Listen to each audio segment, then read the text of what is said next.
اتشاہ حویلی کے وسیع صحن میں خاموشی سے کھڑا ہوتا ہے۔ اس کی آنکھوں میں غرور اور چہرے پر ایک خوفناک اطمینان ہوتا ہے۔ جیسے ہی سندری کی نظر اس پر پڑتی ہے، اس کے قدم وہیں رک جاتے ہیں۔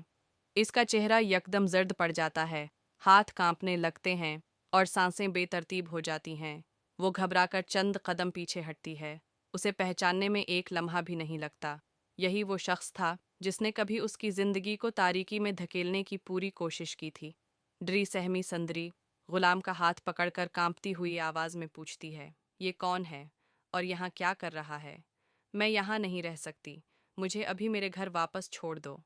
غلام اسے تسلی دینے کی کوشش کرتا ہے اور نرمی سے کہتا ہے، ہم کوئی امیر لوگ نہیں ہیں سندری، یہی ہمارا گھر ہے اور یہی بادشاہ کا بھی۔ لیکن سندری کی حالت لمحہ بہ لمحہ بگڑتی چلی جاتی ہے۔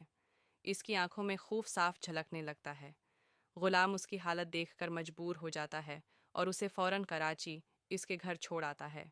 وقت گزرتا ہے، دن مہینوں میں بدلتے ہیں۔ غلام کی سادہ سوچ، اس کی عزت، خلوص اور بے لوث محبت رفتہ رفتہ سندری کے دل میں اپنی جگہ بنا لیتی ہے۔ وہ خود کو سمجھاتی ہے، انکار کرتی ہے، مگر انجانے میں غلام سے محبت کرنے لگتی ہے۔ ادھر غلام حویلی واپس آ کر بادشاہ کے سامنے کھڑا ہوتا ہے اور ہمت جمع کر کے کہتا ہے، مجھے بھی کسی سے محبت ہو گئی ہے۔ بادشاہ مسکراتے ہوئے بظاہر خوشی کا اظہار کرتا ہے اور کہتا ہے، تو پھر ملواؤ نا، دیکھوں کون ہے وہ خوش نصیب لڑکی جس نے میرے دوست کا دل چرا لیا ہے۔ اگلے دن غلام خوشی خوشی بادشاہ کو ساتھ لے کر سندری کے گھر پہنچ جاتا ہے۔ جیسے ہی دروازہ کھلتا ہے اور سندری کی نظر سامنے کھڑے بادشاہ پر پڑتی ہے، اس کے پیروں تلے زمین نکل جاتی ہے، اس کے ہوش اڑ جاتے ہیں۔ وہ ایک لفظ بولے بغیر زور سے دروازہ بند کر لیتی ہے۔ اسی لمحے بادشاہ سب کچھ سمجھ جاتا ہے۔ قسمت ایک بار پھر سندری کو اس کے سامنے لا کھڑا کرتی ہے۔ اس کے چہرے پر ایک خطرناک مسکراہٹ آ جاتی ہے اور وہ خاموشی سے اپنا کھیل شروع کرنے کا فیصلہ کر لیتا ہے۔ اگلے دن بادشاہ اکیلا سندری کے گھر پہنچتا ہے اور پرانی باتوں کو یاد دلا کر اسے خوفزدہ کرنے لگتا ہے۔ تب سندری کو یقین ہو جاتا ہے کہ یہ شخص اس کا پیچھا کبھی نہیں چھوڑے گا۔ ٹوٹی ہوئی آواز اور آنکھوں میں آنسو لیے وہ غلام سے کہتی ہے، اگر تم نے مجھ سے وعدہ کیا ہے کہ مجھے کبھی اکیلا نہیں چھوڑو گے تو مجھ سے نکاح کر لو، ورنہ بادشاہ مجھے جینے نہیں دے گا۔ غلام اس وعدے کو نبھانے کا فیصلہ کر لیتا ہے اور فوراً مولوی صاحب کو لے کر سندری کے گھر پہنچتا ہے، لیکن قسمت کو کچھ اور ہی منظور ہوتا ہے۔ اسی لمحے بادشاہ کو خبر مل جاتی ہے۔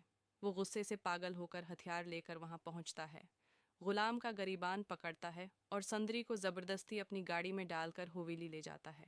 وہ سندری کو ایک سنسان اور اندھیرے کمرے میں بند کر دیتا ہے۔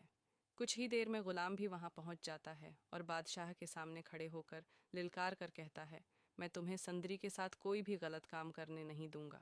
جب معاملہ حد سے بڑھ جاتا ہے تو تاجو اماں خورشید کے پاس جاتی ہیں اور عاشق علی کی آخری خواہش یاد دلاتی ہیں کہ سندری کی شادی صرف غلام سے ہونی چاہیے۔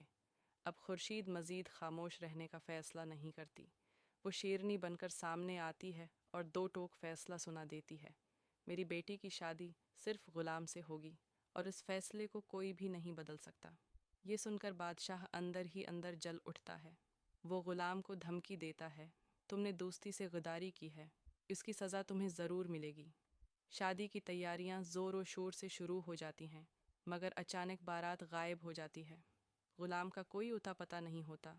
بادشاہ مگرمچھ کے آنسو بہا کر خود کو بے گناہ ظاہر کرنے کی کوشش کرتا ہے۔ سندری دو ٹوک الفاظ میں کہہ دیتی ہے، میں بادشاہ سے کبھی شادی نہیں کروں گی۔ میری زندگی میں صرف غلام ہے یا پھر کوئی نہیں۔ اب سب کے دل میں ایک ہی سوال ہے، کیا غلام کو واقعی اغوا کر لیا گیا ہے؟ کیا بادشاہ اپنی آخری اور سب سے خطرناک چال چلے گا، یا پھر سندری اور غلام کی سچی محبت اس ظلم، سازش اور طاقت کو بھی شکست دے دے گی؟ اگر آپ کو یہ پیش گوئی پسند آئی ہو تو ویڈیو کو ضرور لائک کریں، اور اگر آپ چینل پر نئے ہیں تو سبسکرائب کر کے بیل آئیکن دبانا مت بھولیے، کیونکہ ہماری اگلی پیش گوئی میں کہانی اور بھی زیادہ سنسنی خیز اور خطرناک موڑ لینے والی ہے۔